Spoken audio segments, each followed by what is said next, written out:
जय श्री राम। केसरी योग में आपका स्वागत है।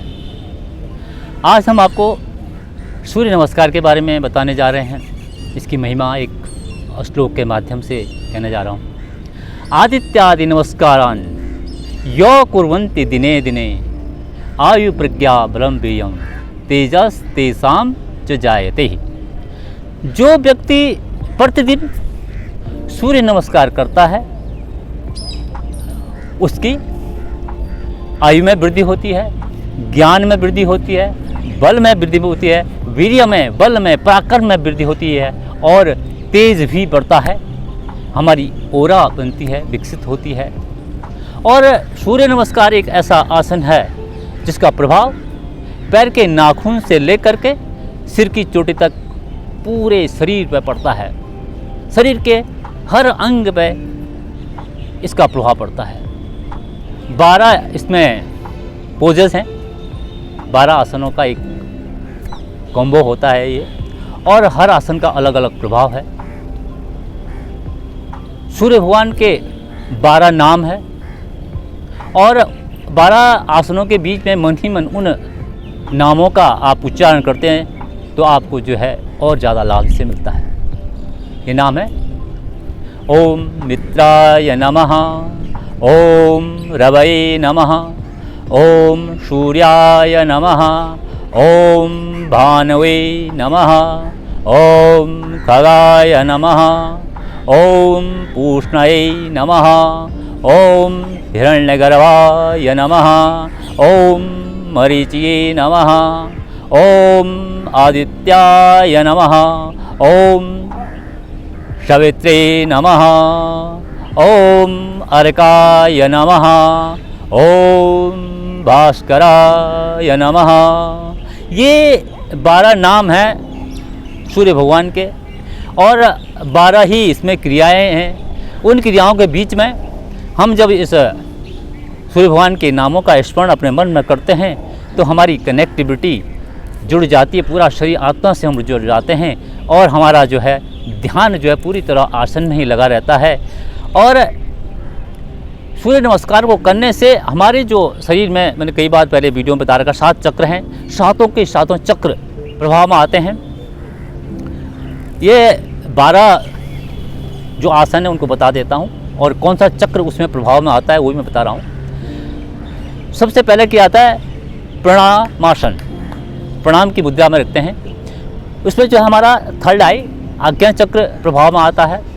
नंबर दूसरे में हम आसन आता है हस्तोत्तानासन। विशुद्धि चक्र हमारा प्रभाव में आता है, आकाश तत्व प्रभाव में आता है। उसके बाद आता है पाद हस्तासन। उसमें हमारा मणिपुर चक्र प्रभाव में आता है, अग्नि तत्व वहाँ पर प्रभाव में आता है। उसके बाद है अश्वसंचालन आसन। स्वादिष्ठान चक्र प्रभाव में आ रहा है, जल तत्व भी इसमें प्रभाव में आ रहा है। उसके बाद है पर्वतासन। सहस्त्रार चक्र हमारा प्रभाव में आ रहा है इससे। उसके बाद हम करते हैं षष्टांग नमनासन, अनाहत चक्र प्रभाव में। उसके बाद भुजंगासन, पृथ्वी तत्व प्रभाव में आता हुआ, और मूलाधार चक्र प्रभाव में। और उसके बाद कर्मसौ वापस आते हैं पर्वतासन, अश्वसंचालन, पाद हस्तासन और हस्तोत्तानासन और प्रणामासन। ये 12 आसन हैं और इन 12 आसनों में पूरी की पूरी हमारी बॉडी फ्लेक्सिबल हो जाती है और हम जो है पूरी तरह से ऊर्जा हमें प्राप्त होती है। हमारा मोटापा कम हो जाता है, मन की चंचलता कम हो जाती है, एकाग्रता बनती है। पूरा का पूरा जो है तंत्रिका तंत्र हमारा प्रभाव में आता है। गले के लिए, फेफड़ों के लिए, हार्ट के लिए, स्पाइन के लिए, पेट के लिए, पाचन के लिए, कंधों के लिए, भुजाओं के लिए, पैरों के लिए, साइटिका का दर्द उसके लिए, घुटनों के लिए, शरीर के हर अंग प्रभाव में आता है और उसका लाभ प्राप्त होता है। शुगर भी कम होता है। सावधानी के तौर पर जिनका ऑपरेशन हाल फिलहाल में हो रखा है उनको नहीं करना चाहिए। हार्ट की जिनको प्रॉब्लम है, हाई बीपी है, उनको ज़रा ध्यान रखना चाहिए। घुटनों की जिनकी प्रॉब्लम है तो वो जो है अश्वसंचालन वाला जो नहीं करेंगे। जिसके स्पाइन में प्रॉब्लम है तो उसे पादहस्तोत्थासन का अभ्यास जो बीच में आता है वो नहीं करेंगे। तो इसका थोड़ा ध्यान रखना है। तो सावधानी के तौर पर मैं कई बार कहता हूँ, आप अपने शरीर के डॉक्टर सबसे बड़े खुद होते हैं और आप अपने शरीर की फ्लेक्सिबिलिटी को सबको ध्यान में रखते आपको करना होता है और कोशिश ये करनी कि आसन के पूर्ण अवस्था में जाएं और उसमें रुकने में लाभ होता है।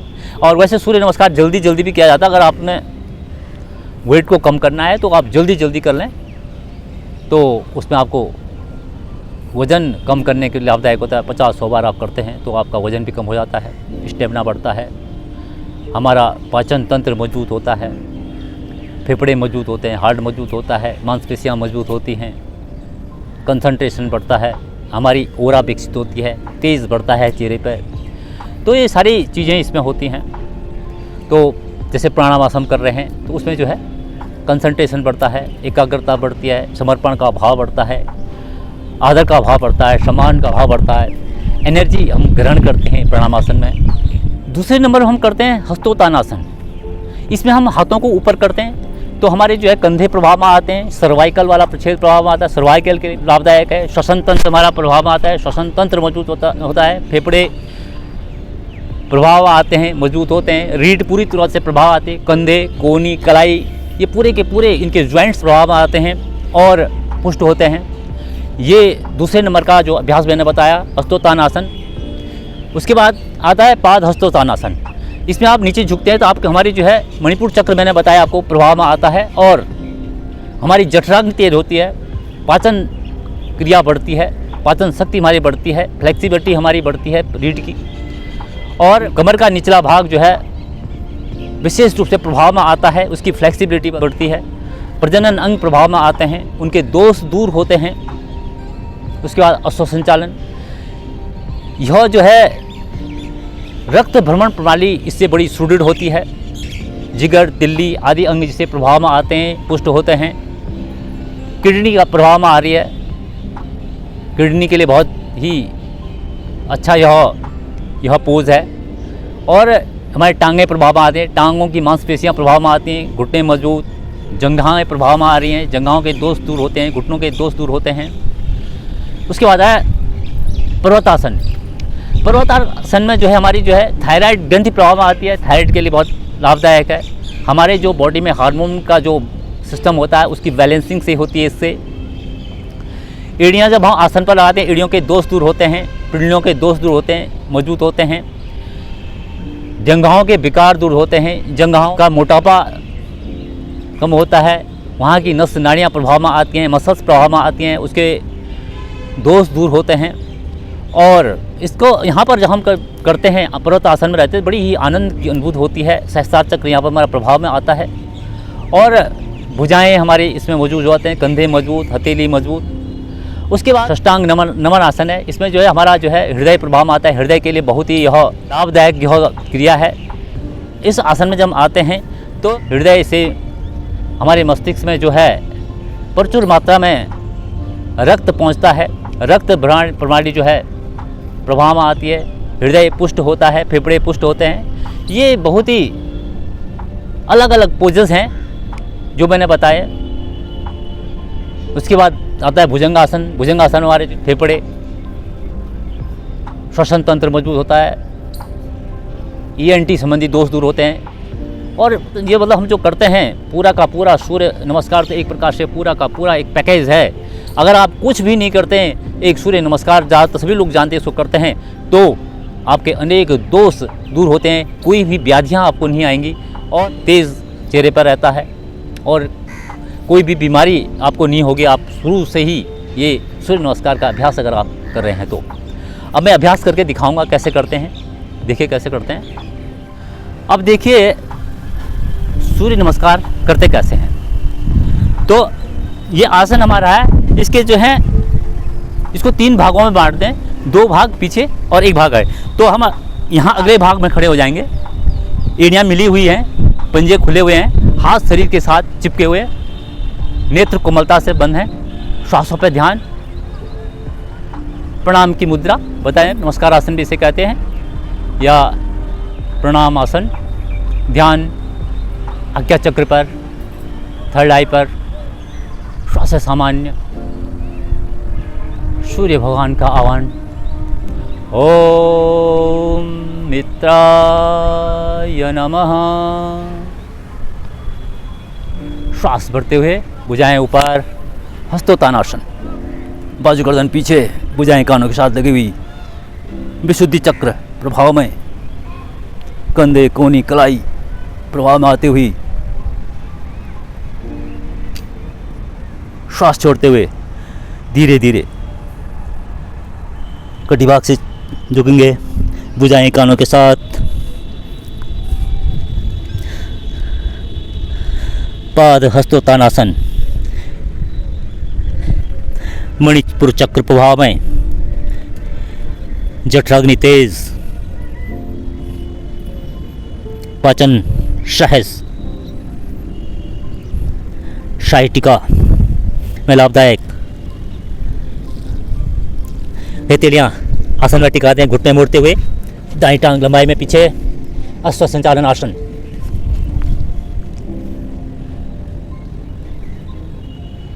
स्वादिष्टान चक्र प्रभाव में, जल तत्व,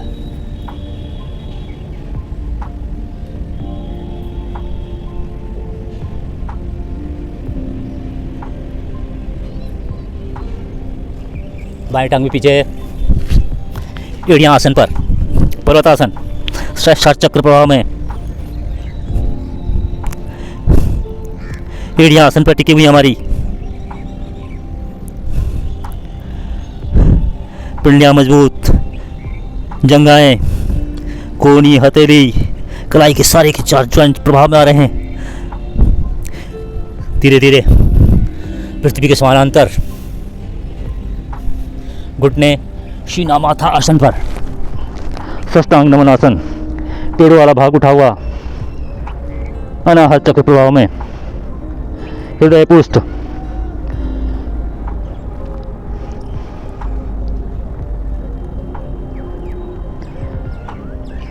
रक्त का प्रवाह मस्तिष्क में जाता हुआ, धड़ को आगे खिसकाते हुए, भुजाएं सीधी, आसन,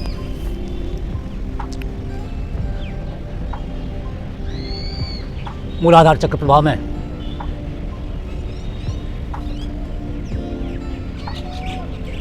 फेफड़े,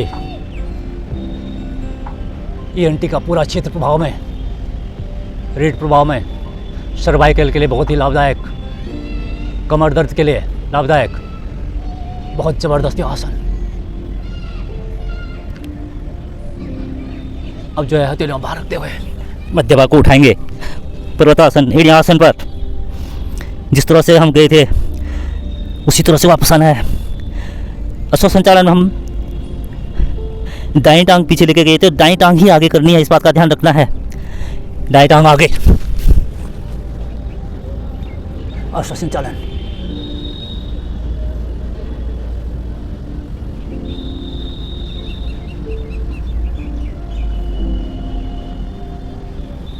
बाएं टांग भी आगे, एड़ियां मिली हुई, 20 उंगलियां एक सीध में,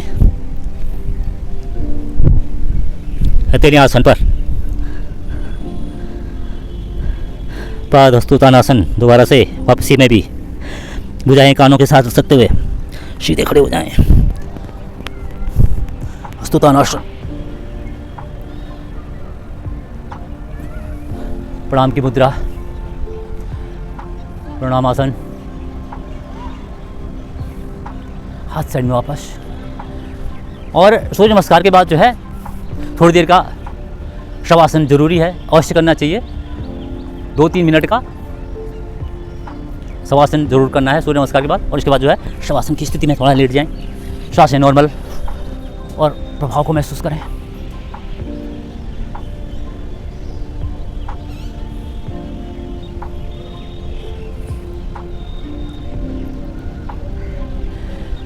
सांसें नॉर्मल हो गई हैं, एकड़ी पंजे मिलाएं, दानी कोनी का सहारा लेके उठ के बैठें। ये था सूर्य नमस्कार का अभ्यास। सूर्य नमस्कार से कई लाभ मैंने आपको बताए। तो सूर्य नमस्कार आप लोग ज़रूर करें। अगर आपको टाइम नहीं मिल रहा बाकी योगाभ्यास करने का और साधना करने का, तो आप 5, 7, 10 मिनट निकालिए और सूर्य नमस्कार ज़रूर करें। वैसे जो लोग नए हैं, सूर्य नमस्कार जिन्होंने पहले नहीं किया है, करना चाहते हैं, तो मैं उनके लिए अलग से वीडियो लाने वाला हूं। तो मैं उनको छोटे छोटे टिप्स बताऊंगा कि आपको एक एक करके, एक एक स्टेप करके कैसे करें, किस तरह से आप जो है इस अभ्यास को कर सकते हैं। ये वीडियो आपको कैसी लगी? अच्छी लगी तो लाइक करें, शेयर करें और सब्सक्राइब करें। इसी के साथ ही मैं केसरी प्रसाद भट्ट इजाज़त लेता हूँ। जय श्री राम। योग करें, स्वस्थ रहें।